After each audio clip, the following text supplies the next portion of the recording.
Assalamualaikum warahmatullahi wabarakatuh. My name is Muhammad Riza bin Shamsuddin, and today I'll be presenting on Board of Directors, which consists of definition as well as selection of members.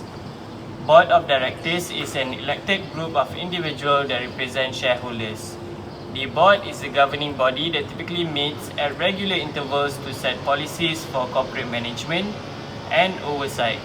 Other than that, Board of Directors is a group of people who jointly supervise the activities of an organization, which can either be for-profit business, non-profit organization, or a government agency. Such a board's power, duties, and responsibilities are determined by government regulation and the organization's own constitution and bylaws. These authorities may specify the number of members of the board, how they are to be chosen, and how often they are to meet. In an organization with voting members, the board is accountable to and might be subordinate to the organization's full membership, which usually vote for the members of the board. Not every business has a board of directors. Corporations are required to select board of directors to oversee the company. But other types of businesses are not required to have board members. That being said, it's always a good idea to get good knowledgeable people to help you get started and run your business. The number of board members depends on the size and complexity of an organization. For a small organization, 5 to 7 people are plenty.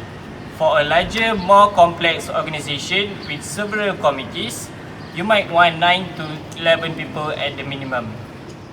An organization needs enough people on the board so that if several people are not present, they can still have enough to make a decision. But too many board members can slow down any meetings and progress. With regards to the selection of board members, certain criteria are needed. Right off the bat, expertise in a specific area which can help your corporation. For example, many corporations include an attorney and a financial advisor on their board. Secondly, leadership and management experience, especially in related businesses. For example, if your business is in a technical area like computers, you should have people who do business in that area. They know others who can help you, and they understand the specific of the management and operation of the business. Thirdly, commitment to the business. Board members must be interested in the business and its continued well-being. They should not be serving just for money or for personal interest. Furthermore, time and energy to devote to board duties. Board members will be expected to spend time preparing for and attending board meetings and to serve on additional committees. In addition, integrity and lack of conflict of interest. Board members will need to sign a conflict of interest statement. They must act in the best interest of the business and not their individual or business interest. Moreover, ability to raise money for the corporation. An organization can have a significant advantage if they select one or more board members who have experience raising capital for business startup or expansion. Last but not least, who should not be selected for board of directors? Friends or relative? Someone who hasn't been checked out thoroughly? Anyone who has a conflict of interest or potential conflict of interest? Thank you. That's all from me. Moving on to the next presenter. Assalamualaikum warahmatullahi wabarakatuh. My name is Muhammad Shafiq Iqbal bin Muhammad Effendi. Now let's proceed with the next part, which is the structure of board of directors. There are 3 types of structure, which are unitary board, 2-tier board, and advisory board. Let's start with the first type, which is unitary board. For unitary board, it consists of 4 possible structure. First, all executive director board. This figure illustrates the structure for all executive director board. As we can see, there are no outside or non-executive director, and its director come from the top management itself. Due to this, they rarely separate their role as manager and their duties as director. As this structure does not require non-executive director, it mainly used in small firm and startup business. Moreover, this financial convenience with taxation advantage and limiting personal liability rather than a distinct legal entity. Secondly, majority executive director board. As we can see in the figure, some of non-executive have been invited to join the company despite its small amount of number. In this structure, the executive director still has the power in the company. Third, majority non-executive director board.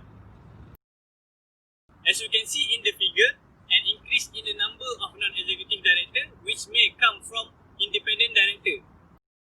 As the number of non-executive increase, the culture of the board, its internal relationship, its activities are likely to be different from those of board dominated by executive director. Regardless of all the changes, the CEO still holds the highest power in the company. Furthermore, the roles of outside director only to provide oversight and supervision of executive activities, the achievement of corporate objective and assurance of compliance corporate governance requirement. Fourth, possible structure in this type is all non-executive director board, which mainly used in board of not-for-profit entities such as charitable or organization, arts and health. Due to the board filled with non-executive, the CEO and member of management team typically attend board meeting but are there to provide information and to answer director question, not to be formally involved in the taking of decision. Second structure of BOD is two-tier board where the German make use of it.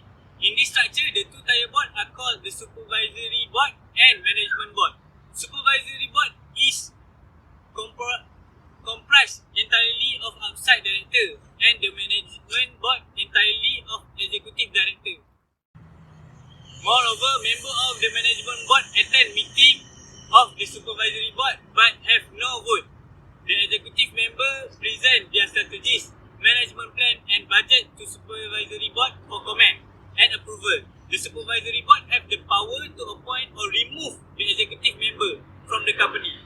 Lastly, the advisory board, which used widely across the world. This type of board will give advice to the company they work for without having the power to make decision for the company. Now, I will pass this presentation to the next presenter. Bismillahirrahmanirrahim. Assalamualaikum warahmatullahi wabarakatuh. My name is Muhammad Amir Shafiq and I will talk about duties and responsibilities of Board of Directors. The Board of Directors are the link between those who provide the capital and who have the most to lose and those who are employed in order to manage and create value for the investors. Generally, Board of Directors has three sets of duty which are duty of care, duty of obedience and duty of loyalty. Firstly, I will talk about duty of care. Duty of care implies that the director is obliged to exercise due diligence in decision making and act in good faith and with an honest belief for the best interest of the company. And in other words, while making decision, the director must have in his possession of all relevant information. The director must also be able to explain that he has considered all alternative ways and means before reaching decision. Next is duty of obedience, which refers to the requirement that the directors must obey the law and act in accordance with organization rules and policies. They also must ensure the company itself obeys the laws. Lastly, duty of loyalty, which means that a director must have uncompromising loyalty to the company. It requires directors to refrain from pursuing their own interests over the interests of the company. In addition, it prohibits directors from engaging in unfair self-dealing transactions that may cause conflict of interest competing with the company. On top of that, the director must refrain from personal activities that either take advantage of or injure the corporation. In reality, the concept of director roles and duties keep changing due to changes in market conditions. Therefore, legal provision regarding roles and responsibilities of directors also need to be flexible to meet this kind of changes. Malaysia has summarized the roles and responsibilities of the directors under Companies Act 2016, Malaysian Code on Corporate Governance, Financial Services Act 2013, Islamic Financial Services Act 2013, and the most recent one, Sharia Governance Policy Document 2019. A board's responsibilities will include determining the long-term aims of the company, providing leadership to achieve these aims, establishing a supervisory process to ensure that the management of the business is effective, and also to report to shareholders on its performance. Key to the success of the organization will be the leadership provided by the chairman of the board, with support from the chief executive officer.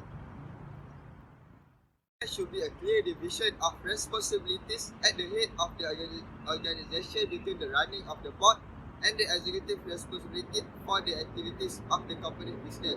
The board of directors is charged with developing the corporate goals and strategy and designing the implementation process in order to address any problems the company may have in growing in competitive environment. That's all from me. I will pass to the next presenter. Assalamu alaikum wa rahmatullahi wa barakatuh. My name is Ahmad Tahseen Ilahi, and today I am going to talk about principle and recommendation in MCCG 2017. MCCG advocates three principles, which are board leadership and management, effective audit and management, integrity in corporate reporting, and meaningful relationship with stakeholders.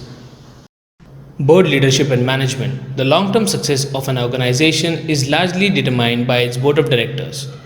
They play a critical role in maintaining a good business conduct and corporate culture to ensure realization of the company's strategic goal, objectives, and review management performance. A good board composition is strongly reflected by its features like independent, diversity, commitment of the board, and expertise with skills and knowledge, which in turn reflects the company's priorities and challenges of the company. Effective audit and risk management. The audit committee of an effective board should ensure the annual financial statement assessed or reviewed based on the criteria approved by the board. The committees should acknowledge the responsibility to oversee the risk management matters. Their role is expected to evolve and expand so that they can provide proactive strategic advice and meaningful business improvement for the development of the company. Integrity in corporate reporting and meaningful relationship with stakeholders. Effective communication and engagement with stakeholders ensures that they receive factual and honest information, which helps them to build positive attitude and relationship with that of the company's objectives and management. Recommendations in MCCG 2017. Care approach. This method includes the implementations of those practices that help develop a strong corporate governance culture throughout the firm. The companies are now required to provide a fair explanation in their report in which the principles and practices were applied and the alternative measures adopted to meet the intended outcome. Step Up Method Recommendation. The latest MCCG 2017 recommends certain enhanced practices, which include restricting the tenure of independent directors to 9 years. The MCCG requires an increased efficacy of the audit committee. It should comprise of only independent directors. Also, a detailed disclosure of remuneration of each senior management member on a named basis is required. The detailed disclosure enables the shareholder in proper decision making as well as to consider a package in view of the responsibilities of directors. This helps in retaining of talent. Recommendations in board diversity. A diverse mix of skills and profile among the directors on the board and management in relation with age, gender, ethnicity, experience, and personal skills provides the necessary expertise required to achieve company's objective success. Participation in general meeting. To emphasize the relationship between the company and shareholders, MCCG recommends improving participation and engagement of shareholders at board general meeting. Attendance of all the directors in these meetings has been mandated as per the code.